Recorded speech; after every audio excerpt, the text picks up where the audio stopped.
আগামী স্থানীয় নির্বাচনে কোন প্রশাসনিক পেশি শক্তি আমরা দেখতে চাই না। ওই হাসিনা শাহীর অধিকার থেকে নামাইছি শুধু এই আশায় যে আমরা আমাদের অধিকারকে খর্ব করতে দিব না। আমাদের ছাত্র ভাইরা নাকি পোল্ট্রি ফার্মের মুরগি। আপনারা পোল্ট্রি ফার্মের মুরগি। আপনারা সবাই তিক্ত অভিজ্ঞতার সম্মুখীন হয়েছেন যে রাজনীতিবিদরা কি বক্তব্য দেয় আর কি কাজ করে। আমি আপনাদের সাথে দুটো বিষয় নিয়ে শুধু আলোকপাত করতে যাচ্ছি। সময় অনেক সংক্ষিপ্ত, অনেক লম্বা সময় আপনারা কষ্ট করে বসে আছেন। দেখেন, সরকার যে আসুক, নেতৃত্বে যে আসুক, ভুক্তভোগী কিন্তু আম জনতা। ভুক্তভোগী কারা? আম জনতা।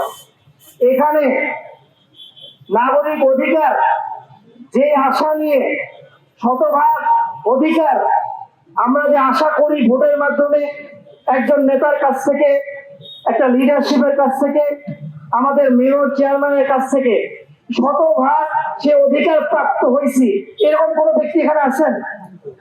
কেউ নাই।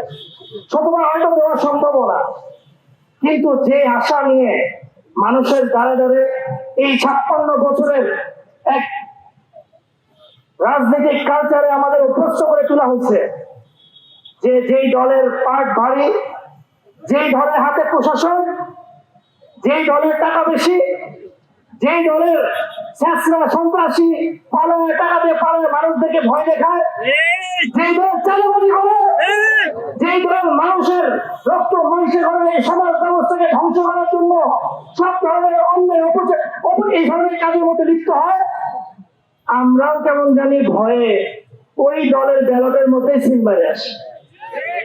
কতদিন আর কতদিন আমি আমার আত্মমর্যাদাকে, আমি আমার নাগরিক হওয়ার আত্মমর্যাদাকে এইভাবে বিলীন করে দিব? আজকে সময় আসছে এই জিনিসকে চিন্তা করে ভাবনা করে দেখার। আর জুলাই হয়েছে, 1400 শহীদ হয়েছে, আমরা আপনারা সবাই মিলে ওই হাসিনা শাহীর অধিকার থেকে নামাইছি শুধু এই আশায় যে আমরা আমাদের অধিকারকে খর্ব করতে দিব না। এই জন্য আগামী স্থানীয় নির্বাচনে কোন প্রশাসনিক পেশি শক্তি আমরা দেখতে চাই না। আমরা দেখি, মাফ করে দিবেন আমাদের প্রশাসনের ভাইরা, আমরা আপনাদেরকে অনেক সম্মান করি, কলিজা টুকরা ভাই মনে করি, কিন্তু আমরা এ ধরনের প্রশাসন দেখতে চাই না যে প্রধানমন্ত্রী যাবে আর আপনারা হাততালি দিবেন। আমরা এ ধরনের প্রশাসন দেখতে চাই না। আমরা এই ধরনের মন্ত্রী দেখতে চাই না যে হাসিনার মতো কোন না কোন নামে কালচারে করে বলবে আমাদের ছাত্র ভাইরা নাকি পোল্ট্রি ফার্মের মুরগি। আপনারা পোল্ট্রি ফার্মের মুরগি? আপনারা পোল্ট্রি ফার্মের মুরগি? তাহলে আজকে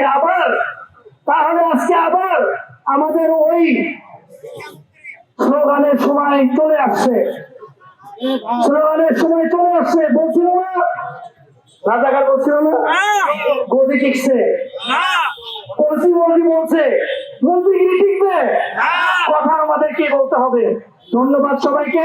আশা করি আমরা সবাই, আমাদের আবু বকর ভাই, তাকে আমাদের সেন্ট্রাল থেকে এখানে মেয়র পদপ্রার্থী হিসেবে মনোনয়ন দেওয়া হয়েছে, আমরা সবাই তার সাথে থাকবো, জয় ছিনিয়ে নিয়ে আসবো।